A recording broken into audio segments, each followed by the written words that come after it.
The God in you. God is in you because is omnipresent, as omnipresent means uniformly present everywhere at the same time, and as that could be difficult for some people to understand, I will give you a little example. Today with emails is easier for us to understand omnipresent. Let's say that we have a friend in New York City, another one in Tokyo and one more in Rio de Janeiro, South America. To send the same email to them, we just need to add the 3 email addresses in the to field, where we add the recipients. We compose the mail, then we tap the send button and the email will reach all 3 people at the same time. God is omnipresent, so, is uniformly present everywhere at the same time. God is not outside, far away from us. God is not even close to us because close means separation. God is in us and we are in God. But where exactly is? How do I identify God in me? It is say that God speak to us, but, how do I recognize God's voice in my noisy mind?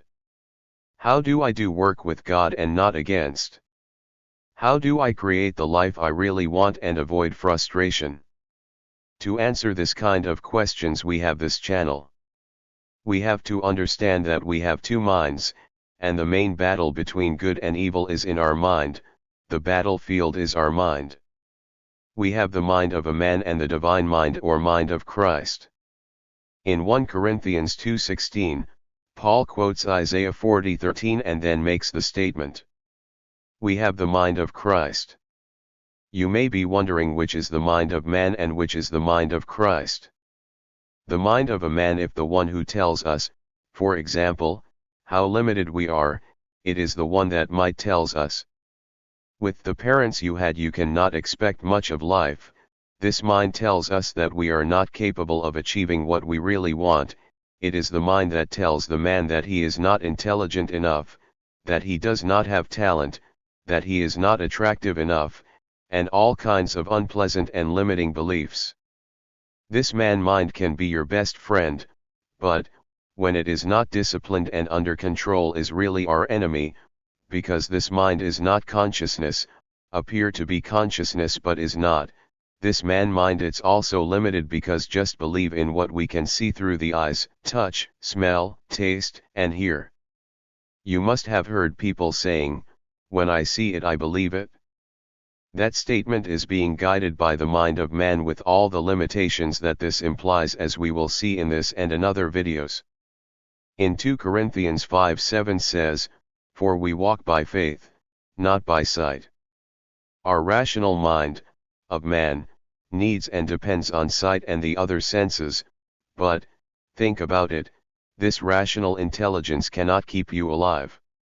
We breathe, we digest food, our blood runs through our veins, our cells die and reproduce, and everything happens without conscious effort. There is a far superior intelligence in you keeping you alive. God is in you keeping you alive by digesting the food you eat, sending protein to muscles, calcium to bones. Everything goes exactly where it has to go and happens by an intelligence far superior than your rational mind. A woman can conceive a baby in her womb without ever having to think, today I'm going to do my baby's legs, tomorrow I will do his arms.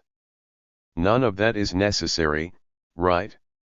The greatest things in our lives happen without having to make rational effort.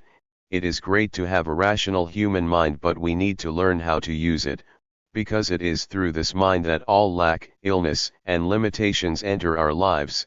It is this mind that fills us with limitations and impossible situations. But why does all this have to happen? Because we were given free will, and the mind of Christ, or divine mind, can manifest only as far as we rationally allow it to do it.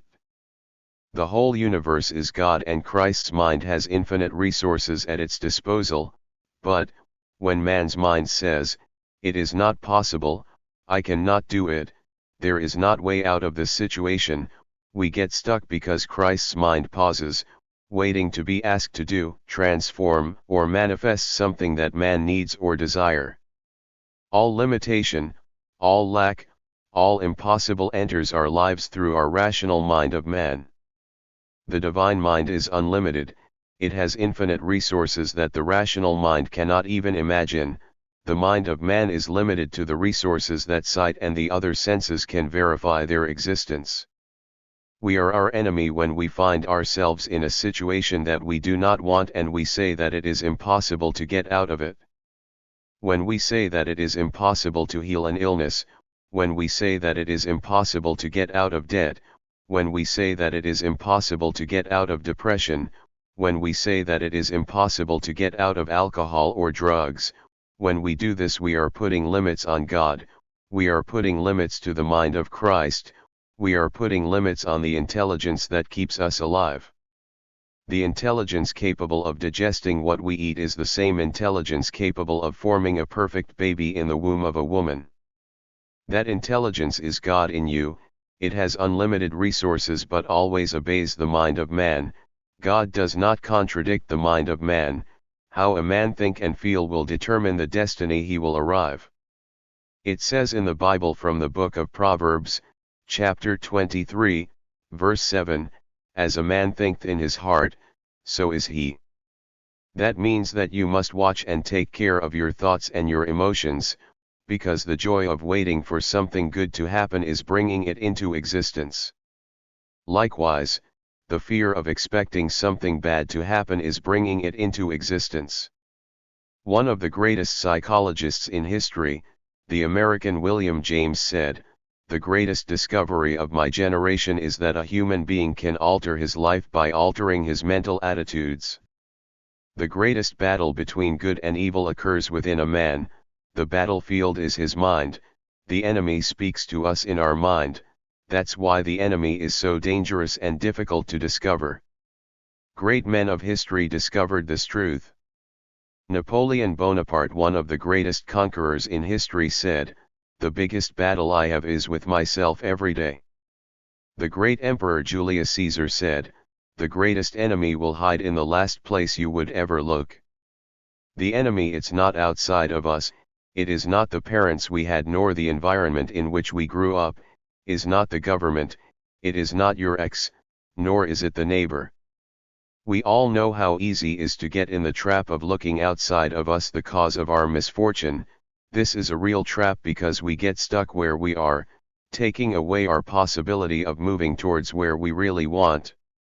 It is easy to blame others for what happens to us and for the life we lead, for the bad breaks, the debt, the addictions, the loss, the broken dreams, the frustrations. We take that position of blaming others just because we ignore who we really are, because we ignore the power that is in us. We have the power and the ability to completely transform ourselves into what we desire the most, and we also have power to transform the environment in which we live. Realize this power in you is the purpose of your life, and this channel was created to provide you with the information and tools you need to awaken the Almighty in you, the Christ consciousness in you. When you see a person who is lucky because he gets what he wants in life, or because she, or he, heals an illness considered terminal, that is God manifesting Himself in their life, transcending the limits and capacities of the rational mind. Those people called lucky do not have something that you and I do not possess, and we can all reach that state of awareness. To help you in the process of reaching that state, we are here. Subscribe to the channel to receive notification that another video was uploaded, and continue with the process of awaken the God in you, to manifest what you want in life and not the opposite. It is good to listen to the audio over and over again to allow the ideas and concepts to take root in your mind. If you liked the video, give us a like and share the video to benefit more people. We like to know what you think. If you have any questions, something you want to know, leave us a comment and we will answer it. This is the God in you. Thank you for existing.